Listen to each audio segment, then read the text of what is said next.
Hello friends, ഇന്നത്തെ എപ്പിസോഡിൽ സേതുമാധവനോട് അർച്ചനയും ശശിയും സ്നേഹയെക്കുറിച്ച് സംസാരിക്കുന്നത് കേട്ടേ അവിടേക്ക് എത്തുന്ന സ്നേഹ അർച്ചനയോട് ദേഷ്യപ്പെടുന്നു. അങ്ങനെ ഒരു നല്ല പയ്യനെ എനിക്ക് വേണ്ടെങ്കിലോ, അങ്ങനെ ഒരു വിവാഹം ഞാൻ ആഗ്രഹിക്കുന്നില്ലെങ്കിലോ എന്ന് ചോദിച്ചതും സ്നേഹയോട് ഉടനെ ദേഷ്യത്തോടെ ശശി ചോദിച്ചു, പിന്നെ പിന്നെ നീ ആരെ വിവാഹം കഴിക്കാനാണ് കാത്തിരിക്കുന്നത് എന്ന് ചോദിച്ചപ്പോ, ഇനിയും നിനക്ക് വിവാഹം വേണമെങ്കിൽ വേണ്ട, അത് ഞങ്ങൾ സമ്മതിച്ചിരിക്കുന്നു. പക്ഷേ ആ ക്രിമിനലിനെയാണ് നീ വിവാഹം കഴിക്കാൻ ആഗ്രഹിക്കുന്നതെങ്കിൽ, അവന്റെ കൂടെ പോകാനാണ് ഞാൻ തീരുമാനിച്ചിരിക്കുന്നതെങ്കിൽ, അതൊരു കാരണവശാലും ഞങ്ങൾ സമ്മതിക്കില്ല എന്ന് ശശി സ്നേഹയോട് പറഞ്ഞു. നീ അവനിവിടേക്ക് വന്നാൽ അവന്റെ കൂടെ ഇറങ്ങിപ്പോകാനാണ് നിന്റെ തീരുമാനമെങ്കിൽ അതൊരിക്കലും അനുവദിച്ചു തരില്ല എന്ന് ശശി സ്നേഹയോട് അറിയിച്ചു. അത് കേട്ടതും സ്നേഹയോടുള്ള ശശിയുടെ വാക്കുകൾ കേട്ട് സ്നേഹ ആകെ ദേഷ്യത്തോടെ പറഞ്ഞു, അതിന് എനിക്ക് നിങ്ങളുടെ ആരുടെ അനുവാദം വേണ്ടെങ്കിലോ? അതെല്ലാം കേട്ടു നിൽക്കുന്ന അർച്ചനയും സേതുമാധവനും ഞെട്ടലോടെ നോക്കുമ്പോൾ ശശിയോടും സേതുമാധവനോടും സ്നേഹ പറയുന്നത്, അതെ, നിങ്ങളുടെ ആരുടെ അനുവാദം എനിക്ക് ആവശ്യമില്ല, എനിക്ക് ഇഷ്ടമുള്ള ആളെ വിവാഹം കഴിക്കുന്നതിന് എന്നറിയിച്ചു. അപ്പോഴേക്കും തൊട്ടടുത്ത് നിന്ന അർച്ചന സ്നേഹയെ വിളിച്ചു, മോളെ, നീ പറയുന്നത് കേക്ക്, നിന്റെ നന്മയ്ക്ക് വേണ്ടിയാ ഞങ്ങൾ ഈ പറയുന്നത്. നിന്റെ ജീവിതം തകർന്നു പോകരുത് എന്ന ആഗ്രഹം കൊണ്ട് മാത്രം. എന്തായാലും മോളെ, നീ വിചാരിക്കുന്നത് പോലെ ഒരു നല്ല മനുഷ്യനല്ല ധനുഷ്. അവനെ എന്തെല്ലാം ക്രൂരകൃത്യങ്ങൾ അവൻ ചെയ്തിട്ടുണ്ടെന്നും അവൻ എത്രത്തോളം ക്രിമിനൽ ആണ് എന്നും നിന്നെ കൂടി ബോധ്യപ്പെടുത്തുന്നതിന് വേണ്ടിയായിരുന്നു എല്ലാം നിന്റെ മുന്നിൽ വെച്ച് തെളിയിച്ചത്. അത് എല്ലാവർക്കും മനസ്സിലായി. പക്ഷെ നീ മാത്രം അത് വിശ്വസിക്കാനോ മനസ്സിലാക്കാനോ തയ്യാറാകുന്നില്ല എന്നതാണ് വാസ്തവം. അതാണ് നീ ഇപ്പോഴും ഇങ്ങനെയെല്ലാം പെരുമാറുന്നതും ചിന്തിക്കുന്നതുമെന്ന് അർച്ചന സ്നേഹയോട് അറിയിച്ചു. അത് കേട്ടതും സ്നേഹ പറഞ്ഞു, എനിക്ക് നിങ്ങളുടെ ആരുടെയും ഉപദേശം ആവശ്യമില്ല. എനിക്ക് ഇഷ്ടമുള്ള ആളെ ഞാൻ വിവാഹം കഴിക്കും, അയാളോടൊപ്പം ഞാൻ ജീവിക്കും. അത് ഇനി ആരും ഇങ്ങനെ ഉപദേശിച്ച് എന്റെ തീരുമാനത്തെ മാറ്റാൻ ആരും ശ്രമിക്കണ്ട. എനിക്ക് മനസ്സിലാകാത്തത്, എല്ലാവരുടെയും മനസ്സിൽ ഈ തെറ്റിദ്ധാരണ എന്താ മാറാത്തതെന്നാണ്. എന്റെ മനസ്സിലും നിങ്ങളെപ്പോലെ തെറ്റിദ്ധാരണ ഉണ്ടായിരുന്നു. എന്നാൽ അതെല്ലാം ധനുഷ് എന്ന വ്യക്തിയെക്കുറിച്ച് മനസ്സിലാക്കിയപ്പോ എന്റെ ധാരണകളൊക്കെ തെറ്റായിരുന്നു എന്ന് ഞാൻ തിരിച്ചറിഞ്ഞു. എന്നാൽ ഇപ്പോഴും അതേ തെറ്റിദ്ധാരണ തുടരുന്നത് നിങ്ങളുടെ എല്ലാവരുടെയും മനസ്സിലാണ്. നിങ്ങളൊക്കെ എന്തുകൊണ്ടാണ് ധനുഷിനെ തിരിച്ചറിയാത്തത്, ധനുഷിനെ മനസ്സിലാക്കാത്തത് എന്തുകൊണ്ടാണ് എന്ന് ചോദിച്ചിട്ടും അർച്ചനയും ശശിയെയും ഒക്കെ കുറ്റപ്പെടുത്തുന്ന രീതിയിൽ സ്നേഹ സംസാരിക്കുന്നു. എന്റെ ഈ വീട്ടിലുള്ളവരെല്ലാവരും ധനുഷിനെ കുറ്റപ്പെടുത്തുമ്പോ അവനെ ഇത്രത്തോളം ഞാൻ സ്നേഹിക്കുന്നത് എന്താണെന്ന് നിങ്ങളാരും തിരിച്ചറിയാത്തത്, ഞാൻ അവനെ ഇഷ്ടപ്പെടുന്നത് അവൻ പറഞ്ഞ പ്രവൃത്തികളൊന്നും അല്ലെങ്കിൽ അവന്റെ മേൽ ആരോപിച്ച കുറ്റങ്ങളൊന്നും അവൻ ചെയ്തിട്ടില്ലാത്തത് കൊണ്ടാണ് എന്ന് അർച്ചനയോടും സേതുമാധവനോടുമെല്ലാം സ്നേഹ അറിയിച്ചു. ഇതെല്ലാം കേട്ടു നിൽക്കുന്ന സേതുമാധവൻ നിർത്തടി എന്ന് പറഞ്ഞ് ദേഷ്യത്തോടെ സ്നേഹയുടെ നേരെ തിരിഞ്ഞു. ഇത്രയും ദിവസം നീ ഇവിടെ കാണിച്ചു കൂട്ടുന്ന എല്ലാ പ്രവൃത്തികൾക്കെല്ലാം ഞാൻ ക്ഷമിച്ചും സഹിച്ചു നിന്നത് നീ വിവാഹം മുടങ്ങിയതിന്റെ വേദനയിൽ കഴിയുന്ന നിന്നെ കൂടുതൽ വേദനിപ്പിക്കണ്ടല്ലോ എന്ന് കരുതിയാണ്. എന്നാൽ ഇനി അത് പറ്റില്ല. നീയേ എന്റെ മകളാണ്, ഞാനാണ് നിന്നെ വളർത്തിയത്. അതുകൊണ്ട് തന്നെ ഞാൻ പറയുന്നത് തന്നെ നീ അനുസരിക്കുകയും ചെയ്തിരിക്കണം. ഇത് എന്റെ വീടാണ്, ഇവിടെ ഞാൻ പറയുന്നതേ നടപ്പിലാകൂ. ധനുഷ് എന്ന് പറയുന്നവൻ ഈ കുടുംബത്തോട് ചെയ്ത ചതിയും വഞ്ചനയും എത്രത്തോളമാണ് എന്ന് ഞാൻ പറയാതെ തന്നെ മനസ്സിലാക്കേണ്ടവളാണ് നീ. അവന്റെ തെറ്റുകൾ എന്താണെന്നും അവൻ എത്രത്തോളം ക്രിമിനൽ ആണെന്നും ഇവിടെയുള്ള എല്ലാവർക്കും മനസ്സിലായി. എന്നാൽ നിനക്ക് മാത്രം അത് മനസ്സിലാക്കാൻ കഴിയുന്നില്ല. ഒരു കാര്യം ഞാൻ പറഞ്ഞേക്കാം, ഇനിയും അവന്റെ പേര് ഈ വീട്ടിൽ ഉച്ചരിച്ചാൽ ഇതായിരിക്കില്ല എന്റെ പ്രതികരണം എന്ന് ദേഷ്യത്തോടെ സേതുമാധവൻ സ്നേഹയോട് പറയുന്നു. ഇനിയും അവന്റെ പിന്നാലെ പോകാനാണ് നിന്റെ തീരുമാനമെങ്കിൽ പിന്നെ ഈ വീട്ടിൽ നീ ഉണ്ടാകില്ല. ഈ നിമിഷം തന്നെ നീ ഇവിടുന്ന് ഇറങ്ങിക്കോണം, അല്ലെങ്കിൽ അവന്റെ കൂടെ ആരുടെ കൂടെ എന്ന് വെച്ചാൽ ഇറങ്ങിപ്പോയിക്കോണം എന്ന് സേതുമാധവൻ ദേഷ്യത്തോടെ സ്നേഹയോട് അറിയിച്ചു. എല്ലാം കേട്ടു നിൽക്കുന്ന സ്നേഹ പറഞ്ഞു, അതെ, എന്റെ തീരുമാനവും അത് തന്നെയാണ്. ഞാൻ പോകും. നാളെ ധനുഷ് ഇവിടേക്ക് വരും. ധനുഷ് ഇവിടേക്ക് വന്ന് ധനുഷ് എന്നെ വിളിച്ച ഞാൻ അവന്റെ കൂടെ പോവുകയും ചെയ്യും. പിന്നെ ഒരിക്കലും ഈ വീടിന്റെ പടി ഞാൻ ചവിട്ടില്ല. എന്റെ നല്ല കുടുംബജീവിതമാണ് നിങ്ങൾ ആഗ്രഹിക്കുന്നതെങ്കിൽ ഞാൻ ഇഷ്ടപ്പെടുന്ന ആളോടൊപ്പം ജീവിക്കാനാണ് നിങ്ങൾ സമ്മതിക്കേണ്ടത്. എന്നാൽ നിങ്ങൾ അതിനെ സമ്മതിക്കാതെ എന്റെയും എന്റെ കുടുംബത്തിന്റെയും എല്ലാവരുടെയും അനുവാദത്തോടെയും എല്ലാവരുടെയും സന്തോഷത്തോടെയും ഞങ്ങൾക്ക് ഒന്നിക്കണമെന്നായിരുന്നു ഞങ്ങളുടെ ആഗ്രഹം. പക്ഷേ ഇവിടെയുള്ള നിങ്ങൾക്ക് എല്ലാവർക്കും എന്റെ വിവാഹത്തിന് ശേഷം എനിക്കുണ്ടാകാൻ പോകുന്ന തകർച്ചയെന്നാണ് നിങ്ങൾ പറയുന്നത്. എന്നാൽ ധനുഷിന് എന്നോടുള്ള സ്നേഹവും അവൻ എന്നോടുള്ള കരുതലും എത്രത്തോളമാണെന്ന് നിങ്ങൾക്ക് അറിയില്ലാത്തതുകൊണ്ടാണ് ഇങ്ങനെയെല്ലാം നിങ്ങൾ പെരുമാറുന്നതും പറയുന്നതും. അവൻ എന്നെ സ്നേഹിക്കുന്നത് എത്രത്തോളമാണെന്ന് എനിക്കറിയാം. എന്റെ വിവാഹശേഷം എന്റെ ജീവിതത്തിൽ ഉണ്ടാകാൻ പോകുന്ന നല്ലതിനെ കുറിച്ചല്ല നിങ്ങൾ പറയുന്നത്. എന്റെ ജീവിതം തകർന്നു പോകുമെന്നും ധനുഷിനെ പോലെ ഒരു ക്രിമിനലാണ് എന്റെ ഭാവി തകർത്തു കളയുന്നത് എന്നുമൊക്കെയാണ് നിങ്ങളുടെ തെറ്റിദ്ധാരണ. നിങ്ങൾ എന്റെ ജീവിതം നല്ല രീതിയിലായിരിക്കുമെന്ന് നിങ്ങൾ വിശ്വസിക്കുകയും അങ്ങനെ ചിന്തിക്കുകയും ചെയ്യാത്തത് എന്തുകൊണ്ടാണ് എന്നെല്ലാം ചോദിച്ച് അർച്ചനയോടും മറ്റുള്ളവരോടും സ്നേഹ ദേഷ്യപ്പെട്ടു. എന്തായാലും ധനുഷ് വന്ന് വിളിച്ചാൽ ഞാൻ ഇറങ്ങി പോവുക തന്നെ ചെയ്യും എന്ന് ചോദിച്ചതും എന്ന് പറയുമ്പോൾ ശശി ചോദിച്ചു, നീ ഇറങ്ങി പോവോടി? ആ, ഞാൻ പോവുക തന്നെ ചെയ്യും എന്ന് വീണ്ടും ദേഷ്യത്തോടെ സ്നേഹ പറഞ്ഞു.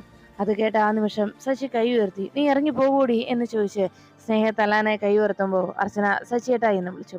ഉടനെ ശശി ആ കൈകൾ താഴ്ത്തിട്ടി പറഞ്ഞു, നിന്നെ തല്ലാനോങ്ങിയ ഈ കൈ നിന്റെ മുഖത്തടിച്ചു വീഴാത്തത് എനിക്ക് നിന്നെ പേടിയായിട്ടോ നിന്നെ തല്ലാൻ എനിക്ക് ഭയമായിട്ടോ അല്ല, മറിച്ച് നിന്റെ പ്രായത്തെ കരുതിയ മാത്രമാണ്. അല്ല, നാളെ നീ അവൻ വന്ന് വിളിച്ചാൽ പോകുമെന്ന് നീ പറഞ്ഞല്ലോ. അങ്ങനെ പോകണമെങ്കിൽ നീ ഇവിടെ പുറത്തിറങ്ങി വന്നാലല്ലേ ഉള്ളൂ നീ പോവുള്ളൂ. നീ അവന്റെ മുന്നിലേക്ക് ചെല്ലാൻ പോകുന്നില്ല. അതിനെന്താ വേണ്ടതെന്ന് എനിക്കറിയാം. ഇങ്ങോട്ട് വാടി എന്ന് പറഞ്ഞ് സ്നേഹയെ പിടിച്ചു വലിച്ചുകൊണ്ട് ശശി റൂമിലേക്ക് കൊണ്ടുപോയി പൂട്ടിയിടാനെന്നുള്ള തീരുമാനമെടുത്ത് നേരെ റൂമിൽ ലക്ഷ്യം വെച്ച് സച്ചി പിടിച്ചു വലിച്ചുകൊണ്ട് സ്നേഹയുമായി പോന്നു. സ്റ്റെയർ കയറി പോകുന്ന സമയത്ത് സച്ചിയുടെ വിട എന്ന് പറഞ്ഞ് സ്നേഹ ബഹളം വെച്ചു. അപ്പോഴേക്കും സച്ചി മുകളിലേക്ക് കയറി സ്നേഹയുമായി പോകുമ്പോ പെട്ടെന്ന് താഴെ നിന്ന് നന്ദൻ വിളിച്ചു പറഞ്ഞു, സച്ചി അവളെ വിട്. അത് കേട്ടതും ഉടനെ തന്നെ സച്ചി വേഗം തന്നെ താഴേക്ക് ഇറങ്ങി വന്നു. എന്നിട്ട് ചോദിച്ചു, ഏട്ടൻ എന്താ ഈ പറയുന്നത്? നാളെ അവൾ ധനുഷിന്റെ കൂടെ ഇവിടെ വന്ന് അവൻ വിളിച്ച് ഇറങ്ങി പോകുമെന്നാണ് പറയുന്നത് എന്ന് പറഞ്ഞതും നന്ദൻ പറഞ്ഞു, അങ്ങനെ പോകുമെങ്കിൽ അവൾ പോട്ടെ. അത് കേട്ടതും ശശി ഞെട്ടലോടെ നന്ദനെ നോക്കി. അപ്പോഴേക്കും ശശിയുടെ അരികിലേക്ക് നന്ദൻ എത്തിയിട്ട് പറഞ്ഞു, പ്രായപൂർത്തിയായ പെണ്ണാണ് അവൾ. അവളെ വിവാഹം കഴിക്കേണ്ടത് ആരാണെന്നും അവൾ ആരുടെ കൂടെ ജീവിക്കണമെന്നതും അവൾ മാത്രം ആഗ്രഹിക്കുന്ന കാര്യമാണ്. അത് അവൾ മാത്രമാണ് തീരുമാനിക്കേണ്ടത് എന്ന് നന്ദൻ ശശിയോട് അറിയിച്ചു. ഇത് കേട്ടതും ശശി പറഞ്ഞു, അവൾ നമ്മുടെ സഹോദരിയല്ലേ. അവളുടെ ജീവിതം തകർന്നു പോകുന്നത് കാണാൻ നമ്മൾ ആഗ്രഹിക്കില്ലല്ലോ. അതുകൊണ്ട് തന്നെ അവളെ ധനുഷ് എന്ന് പറയുന്ന ഒരു ക്രിമിനലോടൊപ്പം ജീവിക്കാൻ പോയാൽ പിന്നെ ഉണ്ടാകാൻ പോകുന്ന ഭവിഷ്യത്ത് അതെന്താന്ന് ഏട്ടൻ അറിയില്ലേ? സത്യത്തിൽ ഇതിനെല്ലാം കാരണക്കാരൻ ഏട്ടൻ തന്നെയാണ് എന്ന് ശശി അറിയിച്ചു. അപ്പോഴേക്കും നന്ദൻ പറഞ്ഞു, ശശി അവൾ പ്രായപൂർത്തിയായ പെൺകുട്ടിയാണെന്ന് ഞാൻ പറഞ്ഞല്ലോ. അവൾ ആരുടെ കൂടെ ജീവിക്കണമെന്നും ആരോടൊപ്പം ജീവിക്കണമെന്നും തീരുമാനിക്കാനുള്ള അവകാശം അവൾക്കുണ്ട്. പിന്നെ അവളെ നീ ഇപ്പോ പൂട്ടിയിടാൻ പോകുന്നത്, അങ്ങനെ പൂട്ടിയിട്ടാൽ അവളുടെ മനസ്സ് മാറുമെന്ന് നിനക്ക് തോന്നുന്നുണ്ടോ? ഇന്നല്ലെങ്കിൽ നാളെ അല്ലെങ്കിൽ മറ്റൊരു ദിവസം അവൾ അവന്റെ കൂടെ പോവാൻ തയ്യാറായേക്കും. അതല്ല എങ്കിൽ അവൾ ആ റൂമിനുള്ളിൽ എന്നേക്കുമായി അവളുടെ ജീവിതം അവസാനിപ്പിക്കും. നീ പറഞ്ഞതുപോലെ ഞാനാണ് ഇതിന് കാരണക്കാരനെന്ന് പറഞ്ഞില്ലേ? അതെ, ധനുഷിനെ ജാമ്യത്തിൽ ഇറക്കിയത് ഞാൻ ചെയ്ത തെറ്റ് തന്നെയാണ്. പക്ഷേ അന്ന് ഇവൾ പറഞ്ഞത് എനിക്കിപ്പോഴും ഓർമ്മയുണ്ട്. ധനുഷിനെ ജാമ്യത്തിൽ ഇറക്കിയില്ല എങ്കിൽ നമ്മുടെ സഹോദരി എന്നേക്കുമായി ഈ ലോകത്തോട് വിട പറയുമെന്നും അവൾ ജീവിതം അവസാനിപ്പിക്കുമെന്നും എന്നോട് പറഞ്ഞപ്പോ എനിക്ക് എന്റെ അനുജത്തിയുടെ ജീവനാണ് മറ്റെന്തിനേക്കാളും വലുത്. അവളുടെ സന്തോഷവും അത് മാത്രമാണ് ഞാൻ ആഗ്രഹിക്കുന്നത്. പിന്നെ അവളോട് പറയാനുള്ളതെല്ലാം ഞാൻ പറഞ്ഞു കൊടുത്തിട്ടുണ്ട്. എത്രയും വേഗം തന്നെ അവളുടെ ജീവിതത്തിൽ ഒരു പ്രശ്നവും ഉണ്ടാകാതെ ധനുഷിന്റെ കൂടെ സന്തോഷത്തോടെ ജീവിക്കാൻ കഴിയുമെന്നാണ് അവൾ പറയുന്നത്. ധനുഷുമായിട്ട് ഒരു നല്ല കുടുംബജീവിതം അവൾക്കുണ്ടാകുമെന്നുള്ള വിശ്വാസത്തിലുമാണ് അവൾ. അതുകൊണ്ട് തന്നെ അവളെ ഇനി നിരുത്സാഹപ്പെടുത്താൻ ഞാൻ നിന്നില്ല. അവന്റെ കൂടെ പോയാൽ ഉണ്ടാകാൻ പോകുന്ന ഭവിഷ്യത്തുകളെ കുറിച്ച് ഞാൻ അവളെ പറഞ്ഞ് ബോധ്യപ്പെടുത്താൻ ശ്രമിച്ചു. പക്ഷേ അതൊന്നും അവൾ തിരിച്ചറിയാനോ വിശ്വസിക്കാനോ തയ്യാറാകുന്നില്ല. അവൾ അവളുടെ ഉറച്ച തീരുമാനത്തിൽ നിൽക്കുമ്പോൾ പിന്നെ നമുക്ക് എന്ത് ചെയ്യാൻ കഴിയും? എന്തായാലും അവൾ വരുത്തി വയ്ക്കുന്ന ഈ വിധി അവൾ സ്വയം തന്നെ അനുഭവിക്കേണ്ടതാണ്. മറ്റാർക്കും അത് മായ്ച്ചു കളയാനോ അത് തിരുത്താനോ ആവില്ല. അതുകൊണ്ട് തന്നെ അവൾ തന്നെ തേടി പിടിച്ച ഈ ബന്ധം അവൾ തന്നെ അവളുടെ ജീവിതം തകർത്ത് കളയുന്നതിന് വേണ്ടി ഉപകരിച്ചു. എന്തായാലും ഇക്കാര്യത്തിൽ എനിക്ക് മറ്റൊന്നും പറയാനില്ല. നീ പറഞ്ഞതുപോലെ ഇതിനൊക്കെ കാരണക്കാരൻ ഞാനാണെന്ന് പറയുന്നത് പോലൊപ്പം തന്നെ ഒരു കാര്യം ഞാൻ പറയുകയാണ്. ഞാൻ കാരണക്കാരനായെങ്കിൽ അതിന് എന്റെ സഹോദരങ്ങൾ എന്റെ ഒപ്പം എന്നും ഉണ്ടാകണമെന്നും അവർക്കാർക്കും ഒരു ആപത്ത് ഉണ്ടാകരുതെന്നുമുള്ള അതിയായ ആഗ്രഹം എന്റെ മനസ്സിലുള്ളത് കൊണ്ട് മാത്രമാണ് എന്ന് സേതുമാധവന്റെയും സച്ചിയുടെയും നേരെ നോക്കി നന്ദൻ അറിയിച്ചു. ഇതെല്ലാം കേട്ടതും അർച്ചന നന്ദനോട് പറഞ്ഞു, നന്ദേട്ടാ, ഇപ്പോ സ്നേഹയ്ക്ക് വേണ്ടത് വിവാഹമോ കുടുംബജീവിതമോ ഒന്നും അല്ല. അവളെ ഇപ്പോ നല്ലൊരു കൗൺസിലിങ്ങിന് കൊണ്ടുപോവുകയാണ് വേണ്ടത്. ഒരു കൗൺസിലിംഗ് കഴിഞ്ഞാൽ അവളുടെ ഈ തീരുമാനമൊക്കെ മാറും എന്ന് പറഞ്ഞു. ഇത് കേട്ട സ്നേഹ കലുതുള്ളി താഴേക്ക് ഇറങ്ങി വന്ന് പറഞ്ഞു, അതെ, എന്നെ ഭ്രാന്തിയാക്കാനാണ് നിങ്ങൾ ശ്രമിക്കുന്നത്. എനിക്ക് തൽക്കാലം ഭ്രാന്തില്ല, അതുകൊണ്ടാണ് ഞാൻ ഇപ്പോൾ ഇവിടെ നിൽക്കുന്നത് എന്ന് പറഞ്ഞ്, ഇനി എന്നെ ഭ്രാന്തി കൂടിയാക്കാനാണോ നിങ്ങൾ ശ്രമിക്കുന്നത് എന്ന് ചോദിച്ച് അർച്ചനയോട് ദേഷ്യപ്പെടുന്നു. നിങ്ങൾ കാരണമാണ് എന്റെ ജീവിതം തകർന്നത്, ഇനിയും നിങ്ങൾക്ക് മതിയായില്ലേ എന്ന് ചോദിച്ച് അർച്ചനയോട് ദേഷ്യപ്പെടുമ്പോ ഉടനെ സ്നേഹയെ നോക്കി നന്ദൻ പറഞ്ഞു, സ്നേഹ, നീ വേഗം അകത്ത് പോകും, നിന്നോട് പലപ്പോഴും ഞാൻ പറഞ്ഞിട്ടുണ്ട് മര്യാദയ്ക്ക് സംസാരിക്കണമെന്ന് എന്ന് പറഞ്ഞ് നന്ദൻ സ്നേഹയെ താക്കീത് ചെയ്തു. സ്നേഹ പോയി കഴിയുമ്പോഴേക്കും ശശി പറഞ്ഞു, ഏട്ടാ, ഏട്ടൻ ഇങ്ങനെയൊക്കെ പെരുമാറിയത് കൊണ്ടാണ് അന്ന് ഞാനും അർച്ചനയും ഒക്കെ ആകുന്നത് പറഞ്ഞതല്ലേ ആ ധനുഷുമായിട്ടുള്ള വിവാഹം ശരിയല്ല എന്ന്. പക്ഷെ അന്ന് അവള് കരഞ്ഞ് കണ്ണീര് ഒഴുക്കിയുമൊക്കെ അച്ഛനെയും ഏട്ടനെയും അവൾ വശത്താക്കി. എന്നാൽ അവൾ അറിഞ്ഞില്ല ധനുഷ് എന്ന് പറയുന്ന ഒരു ക്രിമിനൽ അവൻ എത്രത്തോളം അപകടകാരിയാണെന്നുള്ള സത്യം അവൾ മനസ്സിലാക്കിയിരുന്നില്ലല്ലോ എന്ന് പറഞ്ഞു. അപ്പോഴേക്കും ധനുഷിനെ കുറിച്ചുള്ള ശശിയുടെ വാക്കുകൾ കേട്ട് നന്ദനാകെ വിഷമത്തോടെ പറഞ്ഞു, എടാ, ഞാൻ ഒന്ന് മാത്രമേ ആഗ്രഹിച്ചിരുന്നുള്ളൂ, എന്റെ കൂടപ്പിറപ്പുകൾ എന്നും എന്റെ ഒപ്പം തന്നെ ഉണ്ടാവണം, അത്ര മാത്രമേ ഞാൻ പ്രതീക്ഷിച്ചുള്ളൂ. എന്റെ സഹോദരി അവളുടെ ജീവിതം അവസാനിപ്പിക്കുമെന്ന് പറഞ്ഞപ്പോ അവളുടെ ജീവൻ അപകടത്തിലാകരുത് എന്ന ഒരേ ഒരു ആഗ്രഹം കൊണ്ട് മാത്രമാണ് അവളുടെ ആഗ്രഹം ഞാൻ സാധിച്ചു കൊടുത്തത് എന്ന് പറഞ്ഞ് നന്ദൻ അവിടെ നിന്ന് പോകുമ്പോ ശശിയും അർച്ചനയും ഒക്കെ നന്ദന്റെ വാക്കുകൾ കേട്ട് ആകെ തകർന്നു.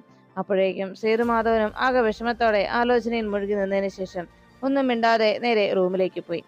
പിറ്റേന്ന് രാവിലെ നെല്ലിശ്ശേരിയുടെ മുറ്റത്തേക്ക് ഒരു ഓട്ടോ വന്നു. അതിൽ നിന്ന് ദയാനന്ദ മാഷും കമലെടുത്തിയും ഇറങ്ങി. ദയാനന്ദ മാഷ് കമലെടുത്തിയോട് പറഞ്ഞു, കമലെ, നീ അവിടെ ചെന്ന് ആദ്യയോട് വെറുതെ ബഹളമൊന്നും വയ്ക്കരുത്, ഇത് നമ്മുടെ വീടല്ല, ഓർത്തോണം എന്ന് പറഞ്ഞു. അത് കേട്ടതും ഒന്നും മിണ്ടാതെ കമലെടുത്തി അവിടെ നിൽക്കുമ്പോ പെട്ടെന്ന് കമലെടുത്തിയും ദയാനന്ദ മാഷിനെയും കണ്ടുകൊണ്ട് ഹാവണിമോൾ ഓടിയെത്തി. ഹായ് അച്ഛമ്മേ എന്ന് വിളിച്ച് അരികിലേക്ക് എത്തിയിട്ട് പറഞ്ഞു, അല്ല, അച്ഛനും അച്ഛമ്മയും എന്താ ഇപ്പോ വന്നത്? അകത്തേക്ക് കയറി വാ, കുഞ്ഞവനെ കാണണ്ടേ എന്നെല്ലാം ചോദിച്ച് വിശേഷങ്ങൾ ചോദിച്ചുകൊണ്ട് ആവണി അകത്തേക്ക് സ്വീകരിച്ചു. അപ്പോഴേക്കും സിറ്റൗട്ടിലേക്ക് എത്തിയ സേതുമാധവൻ ഇരുവരെയും വരുന്നത് കണ്ട് സന്തോഷത്തോടെ രണ്ടുപേരെയും സ്വീകരിച്ച് സേതുമാധവനും അകത്തേക്ക് ക്ഷണിച്ചു. അവരെ എല്ലാവരും കൂടി സന്തോഷപൂർവ്വം അകത്തേക്ക് വന്നത് കമലെടുത്തി പറഞ്ഞു, ഞാനേ ആതിരയെ ഒന്ന് കണ്ടിട്ട് വരാം, കുഞ്ഞാവനെയും കാണട്ടെ, എന്നിട്ട് വരാമെന്ന് പറഞ്ഞു കമലെടുത്തി വേഗം ആതിരയെ കാണാനായി മുകളിലേക്ക് കയറിപ്പോയി. ഈ സമയത്ത് ദയാനന്ദ മാഷിനെയും വിളിച്ച് സേതുമാധവൻ ഹാളിലേക്ക് വന്നിരുന്നതും എന്താ മാഷേ വിശേഷിച്ച് എന്ന് ചോദിച്ചു. വന്നത് വേറൊന്നുമല്ല, കുഞ്ഞിന്റെ നൂലുകെട്ട് ചടങ്ങിനെ കുറിച്ച് പറയാൻ വേണ്ടി വന്നതാണ്, അതിനെ ക്ഷണിക്കാനായിട്ടും. അല്ല, നൂലുകെട്ട് ചടങ്ങിന്റെ കാര്യം പറയാൻ അതിപ്പോ എവിടെ നടത്തിയാലും ഞങ്ങൾക്ക് പ്രശ്നമൊന്നുമില്ല, ഇവിടെയാണേലും അവിടെയാണേലും. പക്ഷേ ആ ചടങ്ങിനെ കുറിച്ച് പറയണമെന്നുള്ള അതിന്റെ കാര്യങ്ങൾ പറയാനായിട്ടാണ് കഴിഞ്ഞ ദിവസം ജോത്സ്യനെ കണ്ട് ഒരു ഡേറ്റ് തീരുമാനിച്ചു, മുഹൂർത്തം കുറിപ്പിച്ചു, അത് പറയാൻ വന്നതാണെന്ന് ദയാനന്ദമാഷ് അറിയിച്ചു. അപ്പോഴാണ് ആതിര അച്ഛനോട് പെരുമാറുന്ന രീതികൾ മനസ്സിലാക്കി അവിടേക്ക് എത്തിയ കമലെടുത്തി ആതിരയോട് ദേഷ്യപ്പെട്ടു. അതെ, നീയും എന്റെ വയറ്റിൽ വന്ന് പിറന്നല്ലോ എന്ന ഒറ്റ കാരണത്താലാണ് നിന്നെ ഞാനിപ്പോ വെറുതെ വിട്ടിരിക്കുന്നത്. ഇനി മേലാൽ അച്ഛനോട് എന്തെങ്കിലും മോശമായിട്ട് നീ പെരുമാറിയാലുണ്ടല്ലോ എന്ന് പറഞ്ഞപ്പോ ഉടനെ മീരെടുത്തി പറഞ്ഞു, എന്റെ അമ്മേ, അവളോടൊന്നും പറഞ്ഞിട്ട് കാര്യമൊന്നുമില്ല. അപ്പോഴേക്കും കമലെടുത്തി പറഞ്ഞു, അതെ, ഒരു കാര്യം ഞാൻ പറഞ്ഞേക്കാം, ഞങ്ങളൊന്നും അറിഞ്ഞില്ല എന്ന് നീ ധരിക്കണ്ട. ഇവിടെയുള്ളവരോട് ഞങ്ങളൊന്നും അറിഞ്ഞിട്ടില്ല എന്ന ഭാവത്തിൽ ഞങ്ങൾ പെരുമാറുന്നു എന്ന് മാത്രമേ ഉള്ളൂ. എന്തായാലും നിന്റെ ഈ പ്രവൃത്തി അതൊട്ടും ശരിയല്ലാതിരെ, നീയും നിന്റെ ഒരു കുഞ്ഞും ഒരു കാര്യം പറഞ്ഞേക്കാം, നിനക്ക് മാത്രമല്ല ഈ ലോകത്ത് കുഞ്ഞുണ്ടായിരിക്കുന്നത്, നിനക്ക് ഇങ്ങനെ ഒരു കുഞ്ഞുണ്ടായത് തന്നെ അച്ചു ഉള്ളത് കൊണ്ട് മാത്രമായിരുന്നുള്ള കാര്യം നീ മറക്കണ്ട എന്നെല്ലാം പറഞ്ഞ് അവളൊരു അമ്മ വന്നിരിക്കുന്നു എന്നൊക്കെ പറഞ്ഞ് ആതിരയോട് ദേഷ്യപ്പെടുന്നു. ആതിര ആകെ കലിയോടെ കമലെടുത്തി നോക്കി. അല്ലെങ്കിലും പണ്ട് മുതലേ നിനക്ക് അങ്ങനെയാണല്ലോ, മറ്റുള്ളവരുടെ മനസ്സ് വേദനിപ്പിക്കുകയും മറ്റുള്ളവരുടെ മനസ്സ് തകർക്കുകയും ചെയ്യുന്ന രീതിയാണല്ലോ നിന്റെ സ്വഭാവത്തിൽ ഉണ്ടായിട്ടുള്ളത് എന്ന് പറഞ്ഞു. ഇതെല്ലാം കേട്ട് ഒന്നും മിണ്ടാതെ ആകെ ദേഷ്യത്തോടെ കമലെടുത്തിയുടെ വാക്കുകൾ കേട്ട് കലിയോടെ നോക്കുകയാണ് ആതിര. അതിനുശേഷം സേതുമാധവനും ദയാനന്ദ മാഷും സംസാരിച്ചിരിക്കുന്നത് കണ്ട് അവിടേക്ക് ശശിയും സന്ദീപും എത്തി. അച്ഛനെപ്പോഴാ വന്നത് എന്ന് ചോദിച്ച് കുശലം അന്വേഷിച്ച് രണ്ടുപേരും കൂടി അവിടേക്ക് എത്തിയതും ദയാനന്ദ മാഷ് പറഞ്ഞു, ഞങ്ങള് കുഞ്ഞിനെ കാണാനും പിന്നെ കുഞ്ഞിന്റെ നൂലുകെട്ട് ചടങ്ങിനെ കുറിച്ച് സംസാരിക്കാനും കൂടി എത്തിയതാണ് എന്ന്. ഈ സമയത്ത് അവന്തികയുടെ ഫോണിലേക്ക് കോള് വന്നു. അവന്തിക കോൾ എടുത്തതും മൂർത്തി അവന്തികയോട് പറഞ്ഞു, ഇവിടെ നിന്ന് ധനുഷ് നെല്ലിശ്ശേരിയിലേക്കാണെന്ന് പറഞ്ഞ് ഇറങ്ങിയിട്ടുണ്ട് എന്ന് പറഞ്ഞു. അത് കേട്ടപ്പോഴേക്കും അവന്തിക പറഞ്ഞു, ഏയ് അവൻ ഇങ്ങോട്ട് വരാൻ സാധ്യതയില്ല. കാരണം ഇങ്ങോട്ട് വരാൻ അവൻ തയ്യാറാവില്ല. ഞാൻ അവനോട് പറഞ്ഞതല്ലേ ഇങ്ങോട്ട് വരണ്ട എന്ന്. ഇന്നലെയൊക്കെ അത്രയൊക്കെ പറഞ്ഞ സ്ഥിതിക്ക് അവൻ ഇങ്ങോട്ട് വരില്ല എന്ന് അവന്തിക പറഞ്ഞ് ഫോൺ വെച്ചു. അപ്പോഴാണ് നെല്ലിശ്ശേരിയുടെ ഗേറ്റ് കടന്ന് ധനുഷ് അവിടേക്ക് എത്തിയത്. ധനുഷ് ബൈക്കിൽ വന്ന് അവിടേക്ക് ബൈക്ക് കൊണ്ട് നിർത്തിയതും അവന്തിക ആ ശബ്ദം കേട്ട് ആരാണെന്ന് അറിയാനായി വാതിലിനരികിലേക്ക് എത്തി. ധനുഷ് അപ്പോഴേക്കും അകത്തേക്ക് കയറിയിരുന്നു. അകത്തേക്ക് എത്തിയതും ഹാളിന് അരികിലേക്ക് എത്തിയപ്പോ ഉടൻ തന്നെ നിൽക്കവിടെ എന്ന് സേതുമാധവൻ ഉറക്കെ വിളിച്ചു. സച്ചിയും സന്ദീപും ഒപ്പം ദയാനന്ദ മാഷും ഉള്ളപ്പോ ആ ബഹളം കേട്ടതോടെ ആരാണ് വന്നതെന്ന് അറിയാതെ അപ്പുറത്ത് നിന്നിരുന്ന അർച്ചനയും അനഘയും കൂടി അവിടേക്ക് എത്തി. അവരും ധനുഷിനെ കണ്ടതോടെ ഞെട്ടിലൂടെ നോക്കി നിൽക്കുമ്പോ ഉടനെ തന്നെ സേതുമാധവൻ ചോദിച്ചു, നീ എന്തിനാ ഇങ്ങോട്ട് വന്നത് എന്ന് ചോദിച്ചതും അത് പിന്നെ ഞാൻ എന്ന് പറഞ്ഞ് അങ്ങനെ നിന്നതും സേതുമാധവൻ ചോദിച്ചത് കേട്ടില്ലേ? ഞാൻ വന്നത് എന്റെ കുറച്ച് സാധനങ്ങൾ ഇവിടെയുണ്ട്, അത് എടുത്തോട്ട് പോകാൻ വന്നതാ എന്ന് പറഞ്ഞു. അത് കേട്ടതും സേതുമാധവൻ ഉടനെ ദേഷ്യത്തോടെ ശശി ധനുഷിനെ നോക്കി. ഈ സമയത്ത് ധനുഷ് അവിടേക്ക് വന്നുവെന്നറിഞ്ഞ് റൂമിലായിരുന്ന സ്നേഹ വേഗം താഴേക്ക് ഓടിയെത്തി. സ്നേഹ അരികിലേക്ക് ഓടി വന്ന് ധനുഷ് എന്ന് വിളിച്ച് ധനുഷിന്റെ അരികിലേക്ക് എത്തിയതും വളരെ സ്നേഹത്തോടെ ധനുഷ് സ്നേഹയെ തന്നെ നോക്കി. സ്നേഹയുടെ പിന്നാലെ ഹാളിലേക്ക് കമലെടുത്തിയും ഒപ്പം മീരയെടുത്തിയും കൂടെ അവിടെ എത്തി. ഈ സമയത്ത് ധനുഷിന് അരികിൽ വന്ന് നിൽക്കുന്ന സ്നേഹയെ വേഗം സേതുമാധവൻ പിടിച്ചു വലിച്ച് മാറ്റി നിർത്തി. എന്നിട്ട് അവന്തികയെ എന്ന് വിളിച്ചു. അവന്തിക അരികിലേക്ക് ചെന്നതും ഇവളെ റൂമിലേക്ക് കൊണ്ടുപോ എന്ന് പറഞ്ഞ് അവന്തികയെ കയ്യിലേക്ക് സ്നേഹയെ ഏൽപ്പിച്ചു. സ്നേഹ വിളിച്ചുകൊണ്ട് സ്നേഹയെ വിളിച്ച് അവന്തിക അവിടെ നിന്ന് കൂട്ടിക്കൊണ്ടുപോകുന്നു. സ്നേഹയെ കൊണ്ടുപോയതിനു ശേഷം സേതുമാധവൻ ദേഷ്യത്തോടെ ധനുഷിന് നേരെ തിരിഞ്ഞിട്ട് പറഞ്ഞു, നിന്റെ സാധനങ്ങളെല്ലാം എടുത്തതിന് ശേഷം ഇവിടുന്ന് ആ നിമിഷം പോയിക്കോണം. പിന്നെ നിന്റെ പൊടി പോലും ഇവിടെ കണ്ടുപോകരുത് എന്ന് പറഞ്ഞു. ഇല്ല സാർ എന്ന് പറഞ്ഞ് ഉടനെ ധനുഷ് എല്ലാവരെയും നോക്കി വളരെ ഭവ്യതയോടെ വളരെ ദയനീയമായി എല്ലാവരുടെയും മുഖത്ത് നോക്കാനുള്ള വിഷമത്തോടെ മനസ്സിലാകെ സങ്കടം തോന്നിക്കൊണ്ട് എല്ലാവരുടെയും മുന്നിൽ വളരെ വേദന അനുഭവിച്ച് അങ്ങനെ അഭിനയിച്ചുകൊണ്ട് ധനുഷ് തന്റെ റൂമിലേക്ക് പോകാനായി അകത്തേക്ക് കയറി പോകുമ്പോൾ അർച്ചനയെ ഒന്ന് നോക്കി. കലിയോടെ അനഘയും ആ നിമിഷം ധനുഷിനെ നോക്കുന്നു. അർച്ചന കലിയോടെ തന്നെ അങ്ങനെ നോക്കി നിൽക്കുമ്പോൾ ധനുഷ് തന്റെ റൂമിലേക്ക് എത്തി. അവിടെ ധനുഷിന്റെ ഡ്രസ്സെല്ലാം ആ ബെഡിലേക്ക് എടുത്തിട്ടിരുന്നു.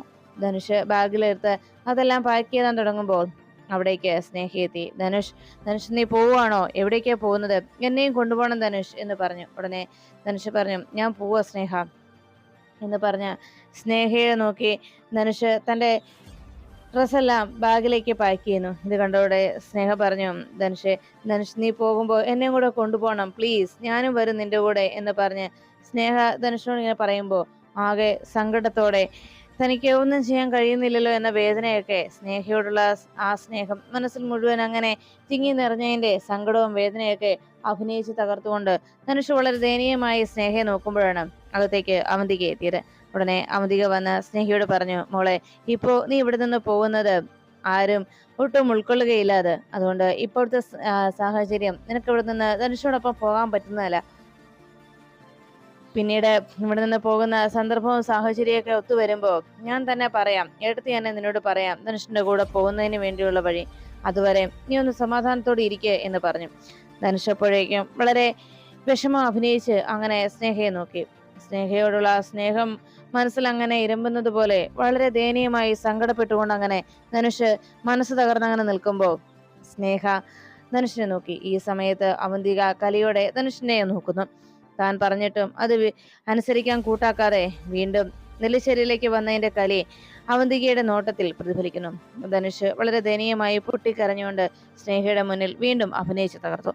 അതിനുശേഷം സ്നേഹ തന്റെ വാക്കുകളൊക്കെ വിശ്വസിച്ചു എന്ന ധാരണയിൽ ധനുഷ് സ്നേഹയെ തെറ്റിദ്ധരിപ്പിക്കാൻ കഴിഞ്ഞു എന്ന അഹങ്കാരത്തോടെ എത്രയും പെട്ടെന്ന് തന്നെ സ്നേഹയുടെ മനസ്സ് കീഴടക്കിയതുപോലെ അവളെ എല്ലാവരുടെയും മുന്നിൽ വെച്ച് എല്ലാവരെയും നാണം കെടുത്തിക്കൊണ്ട് നെല്ലിശ്ശേരിയിൽ നിന്ന് അവളെ കൊണ്ട് പോകാനുള്ള ധനുഷിന്റെ ആ നീക്കം എല്ലാവരും ചേർന്ന് തകർത്ത് കളയുന്നു.